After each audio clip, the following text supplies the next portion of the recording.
కేవలం మందిరంలో మాత్రమే ఆరాధించడమా, ఏదో వారానికి ఒక్కరోజు ఏదో 3 గంటల సేపు దేవుని సన్నిధిలో కూర్చొని పాటలతో స్తుతించి ఆయన వాక్యాన్ని ధ్యానించి ప్రార్థన చేసుకొని వెళ్తే అది ఆరాధన అవుతుందా? ప్రభువును ఆరాధించడం అంటే ఏంటి? ప్రభువును ఆరాధించడం అంటే ఏంటి? మన భాషలో చెప్పాలంటే దేవుడు చేసిన మేలులను బట్టి మనం ఆయనకు థ్యాంక్స్ చెప్పడం కూడా ఆరాధన. ఆయనను ఆరాధించడం అన్నా, ఆయనను గణపరచడం అన్నా, ఆయన నామాన్ని మహిమపరచడం అన్నా అన్ని నానార్థాలు తీసుకోవచ్చు. మనం యేసు ప్రభువును నమ్మినటువంటి మనము సత్క్రియలను చేసినప్పుడు కూడా దేవునికి మహిమ వస్తుంది. అప్పుడు మనం ఆయనను ఆరాధించినట్టు. అంటే సత్క్రియల ద్వారా కూడా దేవుణ్ణి ఆరాధించవచ్చు.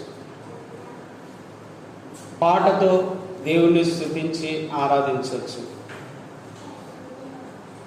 దేవుని వాక్యాన్ని చెప్తూ కూడా ప్రభువుని ఆరాధించవచ్చు. అంటే ప్రభు యొక్క గొప్పతనాన్ని, ప్రభువు చేసిన మేలులు, ప్రభు మనల్ని ఆశీర్వదించిన విధానం, ప్రభువు మనల్ని రక్షించిన విధానం ధ్యానం చేస్తూ ఉన్నా కూడా అది కూడా ఆరాధన చేసినట్టే ప్రభువుని. ఎందుకంటే ప్రభునామాన్ని హెచ్చిస్తున్నాం కాబట్టి, ప్రభునామాన్ని ఘనపరుస్తున్నాం కాబట్టి అది కూడా ఆరాధన. అయితే మన జీవన విధానమును బట్టి కూడా దేవుణ్ణి ఆరాధించవచ్చు. ఇది చాలా ప్రాముఖ్యమైనది. అంటే మన నడత, మన మాట, మన చూపు, మన వినికిడి, మన ప్రవర్తన, దీని ద్వారా కూడా దేవుణ్ణి ఆరాధించాలి. ఇది చాలా ప్రాముఖ్యమైనటువంటి ఆరాధన.